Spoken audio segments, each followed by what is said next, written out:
Hello friends, welcome to my video. Last month, I started a journey and learned how to use and create things on Blender. First made this guy, then this guy, then these little guys, and finally this guy. I also painted him, but we don't talk about that. Since I finished following the course I signed up for, it was now time to fly solo and make my own projects. So naturally, I decided to just copy something made by someone else. Yeah. If you have not seen Bee and Puppycat, literally run to watch it. I would in fact highly recommend watching the first season on YouTube and then going on Netflix, skipping the first 3 episodes that are a remake of the first season, which is on YouTube, but it's good, in my opinion, and then continuing to watch the Netflix season 2, which technically begins episode 4. I cannot describe the feeling I get when I watch this show.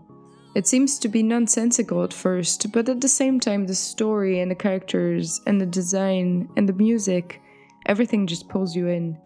Makes you feel like a child and relaxes you. So I decided to recreate the 2 eponymous characters and thought I would start things off with Puppycat. Well, right now he's just a cube. After fiddling with it a bit, I regained free will and realized I did not have to start with the default Blender cube. It actually appeared that it would be smarter to change the cube to a sphere, so that's what I did. I made his tiny little legs with cubes this time, arranging them to match the pictures you can see in the back. The good thing about recreating popular characters is that it is really easy to find references that too positioned exactly the way you need them to be, which is great for improving at first before creating your own original projects. With the same technique, I elongated some cubes to make him arms. I then duplicated his tummy in order to create his head. Using cones, I mapped out where his ears would go and how big they would be. Now, this is the precise moment we started to lose the plot a little bit. By that, I mean to say that this is the first instance where I tripped big time with my process. There will be many more, which is why I will bring up a mistake counter. You see, Puppycat has a small collar around his neck, but I decided for some reason to join all of his limbs together first before I made the collar. Doesn't seem like much of a problem, right? Well, Shrink Wrap didn't agree with that. At first it looked fine, a bit of tummy clipping, nothing I can't deal with, just the usual. But then it started to get go-aroundable. And that meant that I had to manually go back and detach the head and arms from the body, because I had already saved my progress. Which honestly could be fine, but the problem is, with those stupid lines and dots interlinking everywhere, it makes it hard to see what you're doing. Once I'm done with fixing my stupidity, I restart the whole process with a new plane that I make smaller, and then I shrink wrap it to the body, and we're G2G. As you can see, it is working a lot better. And then I add a solidify modifier to make it a bit thicker and a bit more cloth-like. I also add a sphere to make the bell. There's a sort of opening in the bell, and in order to make it seem more like a drawing, I decided that I would just mop it out with edges and extrude it backwards so that it would look like this. At this point, I think he looks pretty good if I do say so myself. I smoothed the whole model and this looks wrong, but it will be fixed later. And then begins what I will call tailgate. As in tail gate. Oh boy. I thought I was so smart with my 2 little cylinders that I stacked one on top of the other, and I thought to myself, all I need to do is blend them together in post. Except I'm just a silly lady. And actually, this would have worked had I simply first remeshed them and then joined them together. By the way, I forgot about remeshing before joining. Which is why shrink wrap wasn't working, and also why his limbs are joined but there's edges and vertices everywhere. But of course, I did not do that. I was just trying to somehow miraculously make them merge, and as you can see, it was looking rough. So once I decided that my eyes could not take it anymore, I changed my strategy and deleted this first attempt. You know what this means? That's right kids, we're going to struggle to detach the tail, once again because I forgot to remesh. And from here onwards, the madness just kept going. What the heck is going on with those extra vertices on the tummy and the head? How did they appear? Nobody knows. Actually, I do think it's because I forgot to apply the mirror modifier before joining the limbs. So I must have applied a mirror to the tummy and head as well. But don't worry, I fixed that later. I remade the tail from scratch using a new cylinder, but this time I extruded the end of it and rotated it to make the tail go upwards. This makes no sense with words, but just look at the screen. After finishing this up, All parts were ready and I could move on to painting. First, I made a color palette using the dropping tool on the reference images in the back. Smart. I then gave all the limbs their base color using the palette to then focus on the details. I painted the bell's hole with black to make it seem like, well, a hole. I went ahead and painted the feet, ears, and of course his eyebrows, making him really start to look like himself. I then added the eyes using a plane at first, which I deleted because it was stupid. Then replaced it with a circle, which I filled in the center and reshaped. I then struggled for a long time trying to understand why, oh god, why the eyes would not be added onto the color image along with the other limbs. Only to find that the problem was in the shader editor, which for some reason I couldn't change from the texture paint window. Don't know why. And then there was an attempt at a nose which looked like a bee, and then it just kept getting worse every time I would touch it, due to the fact that the head was mirrored, if you remember that. It completely broke, and then I could not center it properly, so I decided to just give up and draw it on instead, which actually ends up looking cute. I know there's a white line in the middle right now, don't worry, I'll also fix that later. And ta-da! That's our puppycat, all done and ready. Psych, you thought. Well, that was of course expecting no mistake to be made, and what are we? We're pros of mistakes. So I literally exited Blender without saving the puppycat color image, because I thought that when you save your work with Ctrl S, it just saves everything. How idiotic of me, right? But this was actually a good thing because it gave me that fuck it feeling, which meant that I thought to myself, well, might as well remake the glitchy tummy and head now. I even went crazier and unwrapped the whole model by hand in order to not get any more weird glitches when painting. I spent quite some time resizing and repositioning everything. Once that was done, I restarted the whole process of base color and then details. Doesn't he look like a panda right now? How cute. All that was left was to paint the hole in the bell. What is that? Moving on. Here's our finished puppycat for real this time. I'm pretty happy with the way he looks, and although I made a joke out of it, I'm really happy I made all these mistakes, especially on such an easier model, because you'll see with Bee there were a lot less hiccups in the process.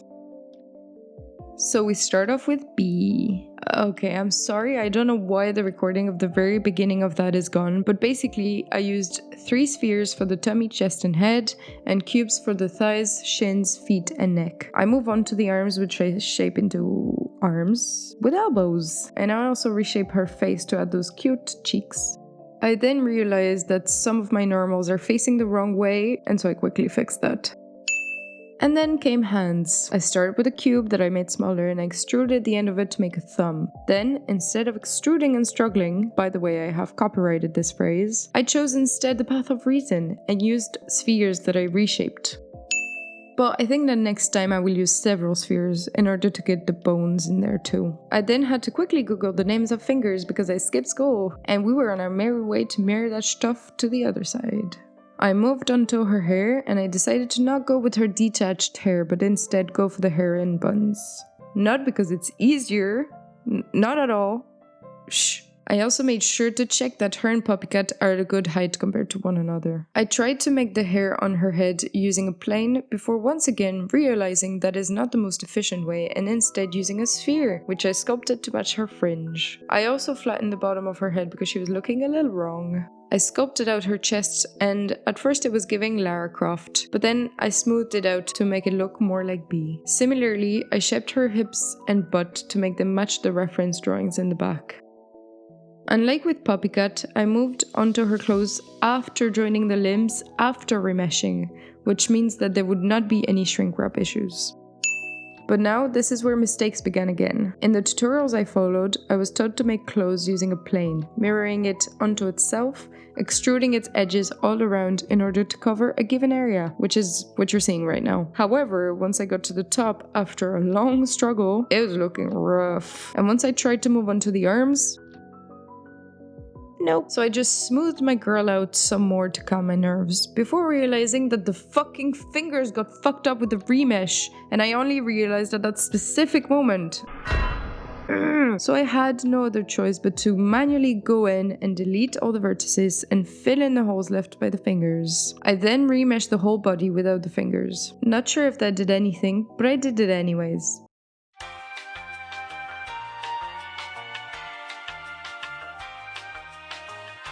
I restarted the finger process all over again and remeshed, this time making sure that nothing was breaking. I finished sculpting the hands once again, and I tried to deepen the gap between her fingers, and I moved back to her hair, making it look fluffier and curlier. In between the horrors, I watched another tutorial which taught me the magic of masking. This technique is much easier than my first attempt at making a top. It basically allows you to mask the parts of the body which you want to extract and therefore replicate fully. Here you can see that her back is lumpy, and that's because I felt it was too far back, so I sculpted it a little. Once that's done, I can resume the masking process and extract it to make the top. And that's where I made another mistake. I hadn't noticed, but I had missed some areas while masking, and so there were holes in my top.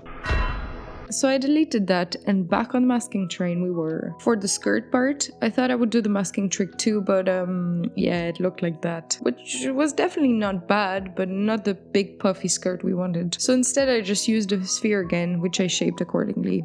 I then smoothed the neck and wrist parts on the top because they were a bit wrinkly. Now came the shaping of the skirt. Using the multi-res modifier, I was able to make creases in the sphere to make it look more like fabric. I then tried to add pockets, but not gonna lie, I still don't really understand what went wrong with the pockets. Like after the original sculpt, they were looking pretty good, but they will fall apart later on, as you will see. I then decided to mask her some cycling shorts, just so that she wouldn't be butt naked under her skirt. Like an idiot, I kept the masking from the top active, so when I extracted the shorts, the top got extracted again too. Thankfully, that was an easy fix. The last masked element I made were her shoes, which once solidified looked like those silly designer shoes. And as you can see by then, the pockets were having an out-of-body experience, which I fixed by deleting the mirror and doing the shrink wrap again. Then I was going to sculpt Bee's face, giving her a 3D nose, but yeah, that didn't work out. Like, girly, let it go, please. It's not looking good, like stop. Literally delete this. Instead, I decided to copy and adapt Puppycat's eyes to her face, and then just like Puppycat, decided to draw her face later on. Now it was time for everyone's most favorite moment, retopology! Yay! I found online that by using the modifier Decimate, you could get an easy retopology without having to do it manually. And since we've seen what my manual plane placing does, I thought it wise to just do this instead. I didn't need to do this for Puppycat since he was low poly already, as I didn't sculpt him at all. So I just did it on Bee. I then looked up online how many faces were considered okay and aimed for under 35,000. Good job, me. From that, I was able to get to the final stage, which is painting. I had a look at the auto unwrapping, but decided it was not good enough, so I did by hand like a good girl. After that, I created a Bee colors image, but that is when my worst enemies, the pockets, started acting up again. It was just like Puppycat's eyes in the beginning, they would just not let me apply the image onto them. I redid my trick of using the reference image to prepare my color palette, which is when I realized that I completely forgot about Bee socks. So, of course, I went on trying to mask them, but I think with the retopology, it was coming up all wrong, and I should have realized earlier, so oopsie, I had to give that up. So I know I should make regular saves before any big changes, but what can I say? I then added all the base colors to all parts and then went in to color the hair. I started with just a general application and then I cleaned up where the hair was bleeding into the skin. Not literally, of course. Not even sure if that's possible. I drew the face on and, of course, added the bee on the top as well. Isn't it so cute? Finally, don't even know when I decided to delete the broken pockets, but here we are drawing them in. I couldn't make them even, so I just kept one. Yeah, not my smartest moment here. I should have just left it alone. And here is the final product. I'm fairly happy with the result. I think for first on my own project, it's really not that bad. I have learned a lot from this and I think the conclusion is to have more separate saves in between steps and to prepare the different details in advance so that I don't realize while painting that I'm missing elements. Hope you have enjoyed the video.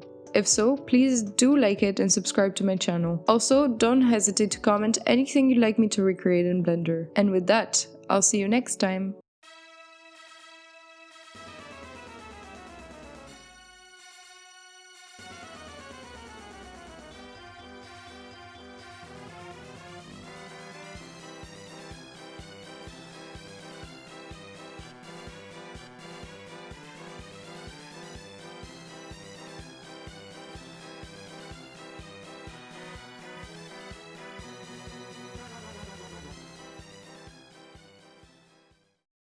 What is your sidekick called? Let me choose, Puppycat, please! It's my birthday! Barf! A true heroic name.